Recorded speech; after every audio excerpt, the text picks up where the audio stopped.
Hello, I'm Diane Richard, your host of the Veterans Channel. Recently, I was at the Wounded Warrior Project interviewing two very dynamic gentlemen and veterans, Shawn and David. Well, today I'm back at Wounded Warrior Project and we are going to be speaking with Shawn today. Shawn is going to give us information about these bags that they have, and you're going to be really intrigued to learn why they have these particular bags and what they're for. So with that, I'm going to introduce you back to Shawn. And Shawn, welcome to the show again. Yes, ma'am. It's a pleasure to be here. So tell us about the bags that I'm talking about. They're awesome. So like we talked about last time, we started back in 2003, and this is how we started. So we started with a group of volunteers that put together backpacks to visit our guys as they're coming back in the hospital, just to give them a great welcome home.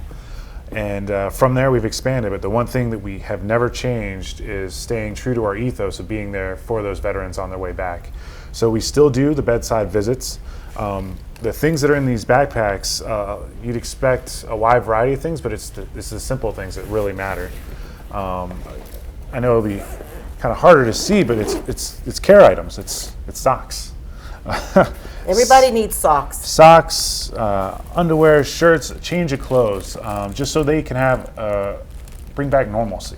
Mm-hmm. Some of these individuals may have been back from the battlefield hours, days. The way war is now, we're able to catch patients at Landstuhl in Germany. So they're just coming right back off the flight into the hospital, and we have a permanent crew there being able to visit and start helping with the healing process. And tell our viewers, Landstuhl is a... Landstuhl is the base out in Germany. It's where our major medical flights come in on their way out of Afghanistan and Iraq. That's normally the first stop, has major medical facilities located there. And it's normally a transition point where they'll come back stateside, whether it's to Walter Reed, San Antonio, a wide variety of different clinics depending on the injuries. And we are blessed to have a partnership with the Red Cross where we're able to have a permanent presence there to meet these young men and women on their way off the battlefield right at that point of injury. So they know that there's resources there for them. They know there's support there for them starting day one. And these bags help to, actually this book bag, which is very nice, it helps to meet the immediate need. Yeah. They're coming with whatever was on them. Right. When they were injured on the battlefield, typically speaking, they'll just have what they had when they were out there when they got injured. So their uniforms may have been removed, destroyed. They may just have what the hospital has on hand. So something as simple as a bunch of pairs of fresh socks, some comfort items, underwear, shirts, a hoodie, just to keep them that sense of normalcy as they're trying to process all the different changes. Because it's a dramatic change going. I mean, this is something that generations of warriors never had to deal with. There was always a transition period on the way home where you think way back when to the legions of Rome, they'd be marching for a year on the way back home from a campaign, whereas now we're talking hours and days. Right. So being able to give them a sense of normalcy and a reconnecting in as they're kind of progressing forward. And then we took it a step further. We realized that the warrior is extremely important, but so is the family. So we have family members that fly out, drop exactly what they're doing wherever they are in the world to be there bedside with their family members, meeting them at the hospital in Walter Reed, being at the Fisher houses. And when Warrior Project was like, we need to have something there to be able to support them. So not only do we talk to them about programs when we see them, but we made a pack for them too. Okay. And similar in scope, but a little bit more in depth, because it'll be a little bit easier since typically they're in the US of A. But again, it's comfort items. So they're sitting for long hours bedside in the hospital. What are things that they may not have thought of, or they'll start, annoying them, driving them insane? How about an annoying crick in the neck while you're sitting next to them on the bedside? So something as simple as a neck pillow, a blanket. Or possibly on the long flight get there. And then just regular hygiene items. They may have just dropped what they were doing, head straight to the hospital, and didn't think to grab something so they can get set away. And then my favorite item in the whole pack, it brings a lot of people back to middle school, a good old-fashioned trapper keeper. But here's the thing. Once you get into the hospital setting, everybody is going to be telling you something from the moment you get there to the moment you leave. Mm-hmm. Whether it's the rules, access hours, diagnoses, what's going on with the doctors, continuing actions, where you should be tomorrow, what's the food menu is, and it gets overwhelming really, really quick. So we thought of that. So every single person that's going to swing by is going to give you a business card. Well, we got a business card holder to keep track of it all. We have a planner. We have information about traumatic brain injuries. A regular old-fashioned notebook, so you can just keep up with everything that's going on. And you said before, if I could just interject here, you did say before that a calendar. Yeah. A calendar to be able to write down times and when appointments are, or whatever the case might be. All of the information is here. Information as far as putting in special phone numbers that you need to have and things such as that. So Yes, ma'am. this is very important. And a lot of people will think about cell phones, and cell phones are amazing tools, but if you say have a family that's kind of rotating in and out, it's a lot easier to have that tactile document that you can hand over, like, hey, make sure that we're doing X, that we're doing Y. Right. They told us that we needed to call the travel so we can get reimbursed for this appointment, whatever it may be, so they can start getting connected. A great thing about what we do, though, it's not just the warriors that are coming off the battlefield. We're interconnected with the Veteran Affairs polytrauma centers throughout the U.S. So if there's a severe training accident stateside, veteran that goes in for something heavy and sustained, we're there as well. I personally had the opportunity to deliver a backpack out in Colorado Springs. We had a veteran there that was injured severely. His fiance at the time, now married, and they have a child. It's awesome group right there. Came bedside, and I got to sit down and talk to him and explain, hey, this is how we can help out. You're going to get a lot of different information, a lot of different things flying at you. It's okay. You're going to miss things. Just relax and know that you'll be able to take that next step together. And it's surprising how something as simple and as small as these items can have such a dramatic impact on an individual. Because these are things that they don't think about. Yes, ma'am. Like I said, the young lady I was talking about grabbed a overnight bag and flew in. So she flew from the other side of the country, and there she was with nothing. In fact, we ended up helping her later on getting back home so she can get more of her things so she can stay there a little bit longer. Right. And then, speaking of flying around, we have appointments all over the U.S. as well. So we came up with a smaller bag for just that travel. It has, similar to these bags, just care items. Change of clothes, a hygiene kit, so when you get off that plane and you see mom for the first time, you can have a nice shave, whatever it may be for yourself, just so you're able to take care of yourself. And again, that feeling of normalcy. Normalcy is a hard thing to have. David coined the phrase, and it's a very popular one when we were talking last time, that new normal, Right. a new sense of normal. And that changes for every single person, but having a few things that still connect you to your past self is huge. And that's part of what these bags do. Just kind of start you on the road. They're small when you start thinking about them, but huge in impact. It's I can amazing. definitely see that, how it would be a huge impact in someone's life. And as you said, bringing them back to the new normalcy that they will have to have at this point in their lives. So with all of this, I'm sure that you have some success stories that have impacted you and have been an impact from these bags. Can you share any of those with our viewers? Yeah, the first one in Colorado Springs is an amazing young man and his now wife. At the time, it was a severe training accident. He had very heavy injuries, concerns about being able to continue on his career, concern about being able to reuse his body. He had partial paralysis, among other issues. He had quite a few. I'm not going to go too deep into his personal story, but I can say when it comes to success, seeing where he was when I met him from day one, about 4 months later, he was out at a Habitat for Humanity build with me, helping build a house for a veteran. Awesome. So not only was he starting to get himself taken care of and seeing hope in the future, he was looking for avenues to give back. And his choice was to join us on, like, hey, you're building a house for a fellow veteran, and he was still there. He still had a medical accoutrement. I can't think of the right word for what he had on him, but he had some things along those lines, and he found tasks he was able to do, whether it was swinging a hammer with his good hand or using his crutch to hold a measuring tape up against the wall for somebody because it was just right out of our reach. Whatever works, right? Yeah, he made it work, and it turned out phenomenal. And that's just one of 1,000 stories. You can talk to any one of the WWP's, Wounded Warrior Project's employees, and they'll be able to tell you about someone else. Here locally to this area, one of my favorite warriors is just below the border in West Virginia. And when we met him, he was very reclusive. He didn't like going out in public. He didn't like any kind of large groups. And he slowly worked his way through just about all of our programs.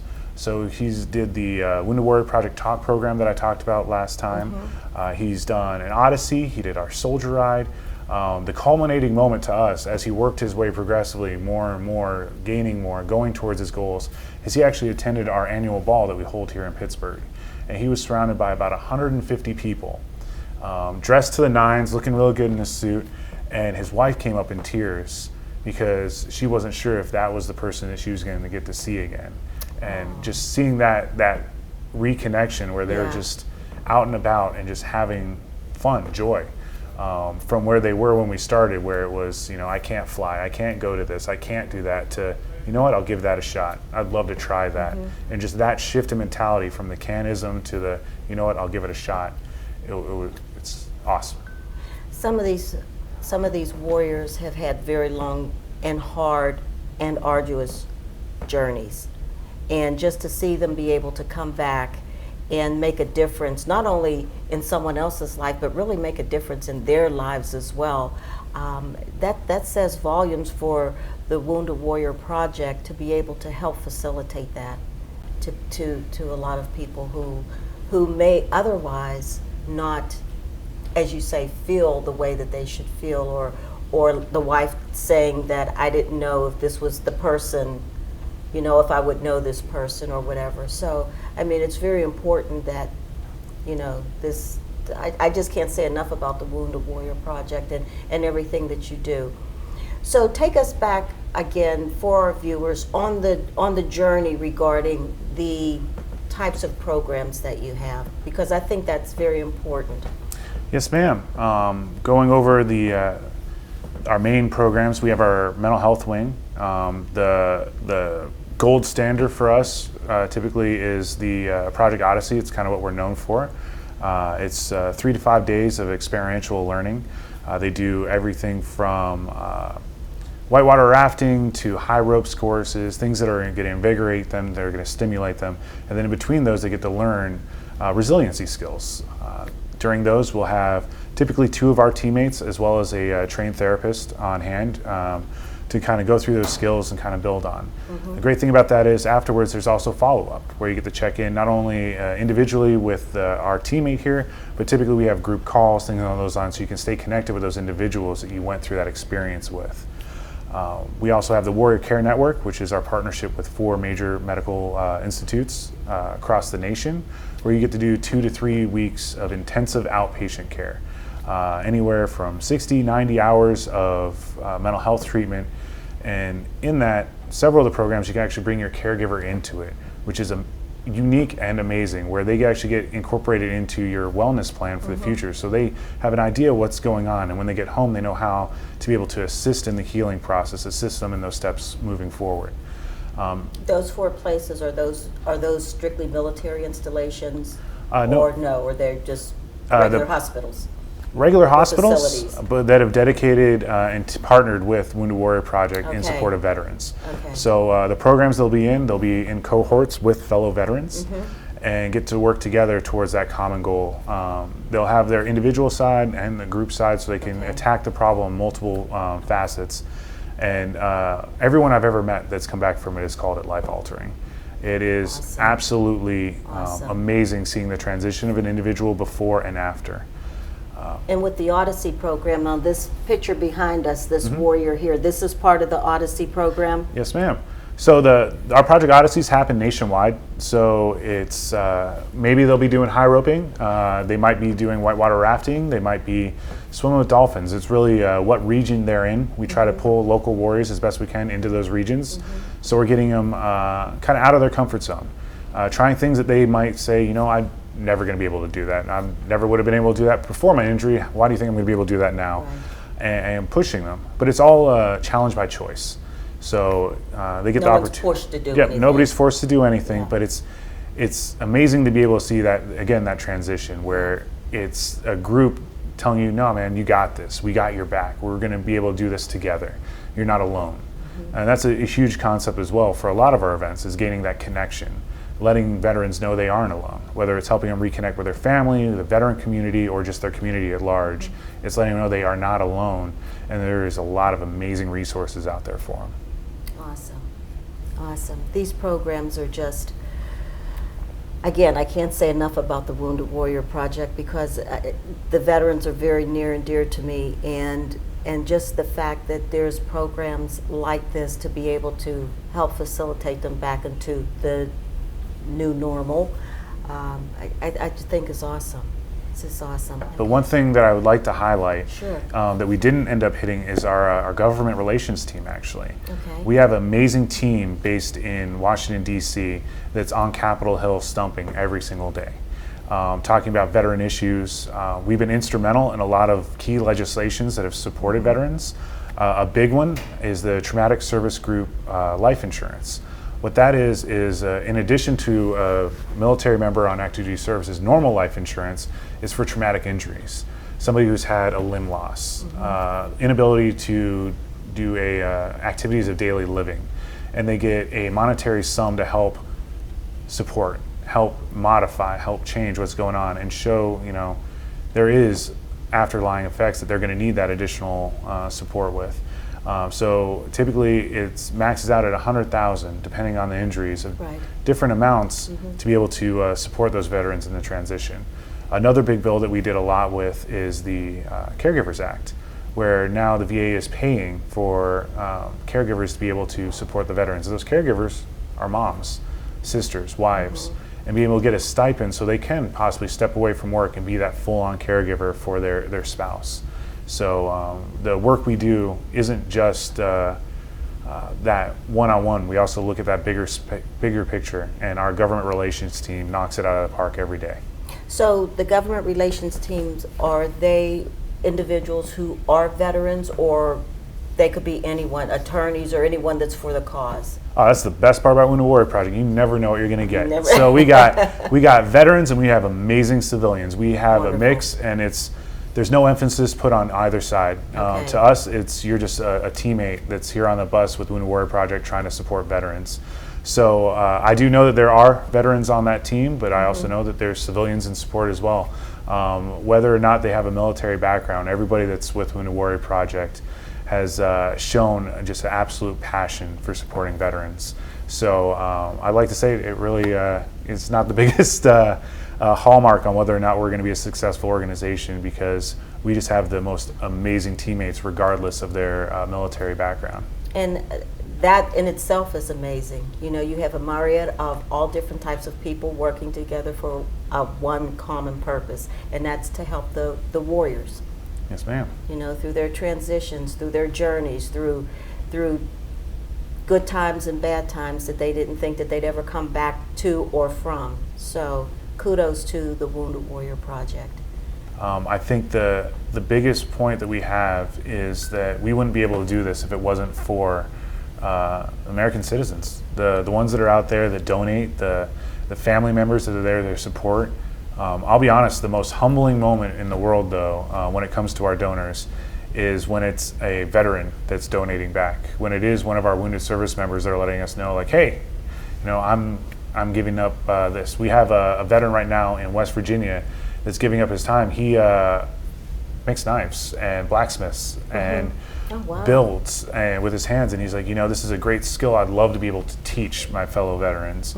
So them giving back to the community and us being able to help them by bringing in wounded, ill, and injured veterans to his workshop so he can show them how he used blacksmithing in his recovery process, in his transition in life. It's absolutely amazing, not only seeing our veterans giving back, but the communities at large reaching back and going, you know what, this is important. It's a very key issue, and we're here to support it. Paying it forward. Yes, ma'am. That's an awesome way to live, giving back. So, Shawn, thank you. Thank you once again for just, bringing all of this information to our viewers, letting them know even more about the Wounded Warrior Project, how they can give. Let's touch on that before we close out. Let's talk again about how they can give. So there's a couple different ways. The big one is our main website, woundedwarriorproject.org. On there, there's the donate tab, but there's a wide variety of options. If you want to do a fundraiser, or you're trying to figure out how to do a matching program through your job, your work, there's community fundraising pages. There's information on how to be able to do it, all the way up to us sending out a media package showing how we'll be able to support in the different size things. And then the one that I stumped on a little bit last time, and I'm definitely going to hit this time, is if you do want to impact locally, feel free to reach out to that local office, somebody like me, and we'll connect. A good example is Pfizer routinely does events with us. We've done backpack giveaway getting ready for school, so we brought in wounded warriors and their families, and they're able to get school supplies for the kiddos, things along those lines. It's an amazing feeling, not only for us to be able to show these veterans how these huge organizations or small local shops really care about the veterans, and it's humbling experience to see how many people want to reach in and want to be supportive. Awesome. Well, Shawn, again, thank you so much for being here with us today and just telling our viewers about all the fantastic things that the Wounded Warrior Project is doing for our veterans. And again, I know you're a veteran, so again, I will say thank you for your service. Yes, ma'am. Thank you very much. Thank you for joining us on the Veterans Channel, and we'll look forward to seeing you next time.